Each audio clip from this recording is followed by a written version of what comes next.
Hello guys! Welcome back to my channel. For today, samahan niyo ako magluto ng ginisang sardinas na may dahon ng ampalaya.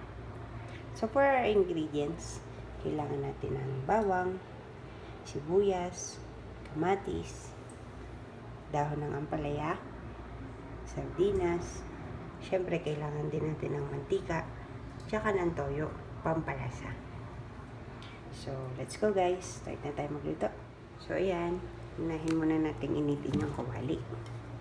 Tapos, lagyan natin ng mantika. Kunti lang. Oh. Hayaan muna natin siyang uminit for the meantime. So, ayan. Mainit na yung mantika natin. Lagyan na natin yung bawang.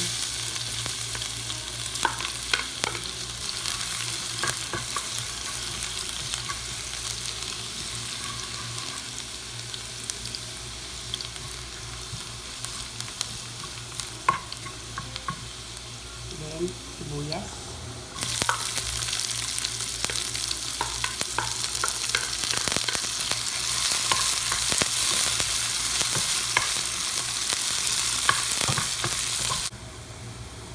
So, ayan. Ito na yung bawang, sibuyas. Lagyan naman natin yung kamatis.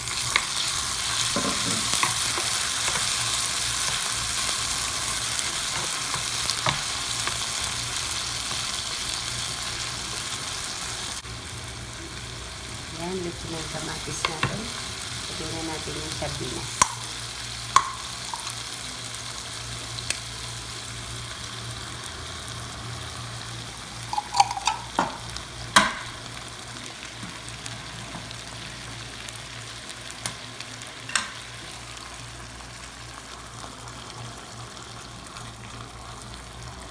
Lagyan natin siya ng toyo.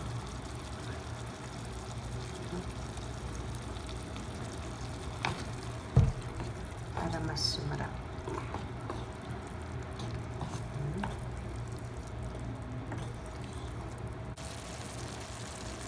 Guys, optional yung kung gusto nyo siyang lagyan ng water para mas dumami yung sabaw or mas okay na kayo sa salsa lang ng sardinas. Ako kasi hindi ko na siya nilalagyan ng tubig kasi parang okay naman na yung dalawang lata ng sardinas, masos na rin siya. So ayan, nag-isa na yung sardinas natin, nagkukulo na rin siya. So lastly, lalagyan na natin yung dahon ng ampalaya.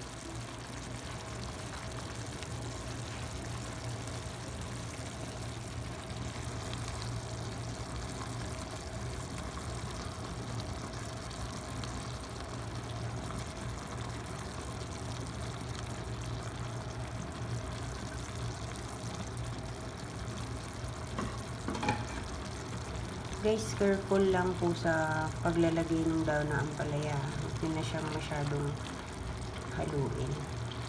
Kasi pag nalamog siya, parang lalo siyang pumapay. Kaya ano na lang na yung init yung magluto sa kanya. Medyo i-dump nyo lang ng konting ganyan. Tapos maluluto na rin yan. Siguro bigyan natin ng 2 to 3 minutes. Pero for the meantime, takpan muna natin siya para maluto yung dahon.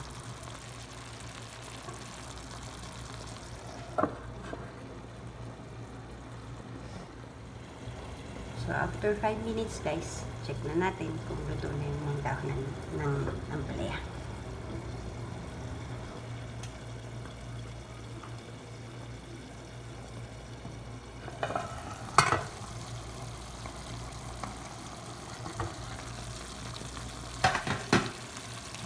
Luto na.